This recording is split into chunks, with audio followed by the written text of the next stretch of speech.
வாங்க சுண்டைக்காய் பறிப்போம். வாங்க வத்தலுக்கு சுண்டைக்காய் பறிக்கிறோம். என்னடா இது கத்திரிக்கோளும் வெட்ட மாட்டுது.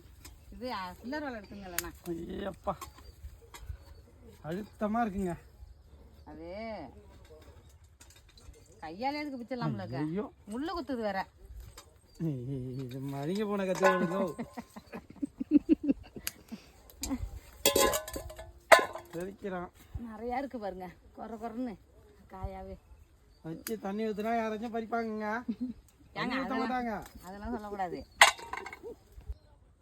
கத்திரிக்காய் பாருங்க, சுண்டைக்காய் பாருங்க, சரமாக வச்சு காய்ச்சிருக்கு பாருங்க. அவ்வளவு சப்போர்ட்டுங்க. நாங்கள் இயற்கை உரம் தான் வைப்போம். நாங்கள் செயற்கையான உரம்லாம் வைக்கவே மாட்டோம். இயற்கையாக நாங்களே எங்கள் கொல்லையில் மாட்டு சாணத்தை காய வச்சு வச்சுருக்கோம்ல, எருவு, அதை தான் வைப்போம். மாட்டு சாணியை மம்முட்டியால் அள்ளுவாங்கங்க, அவங்க சொல்கிறாங்கன்னு கேளுங்க. பாருங்கள், அந்த ஒரு செடியில் எவ்வளோ சுண்டைக்காய் பாருங்கள், 2 கிலோ இருக்கும். இன்னும் பறிச்சுக்கிட்டு தான் இருக்காங்க பாருங்க. இதேமாரி இயற்கையான உரத்தை வச்சு கலப்புங்க, நல்லா கிளம்பும்.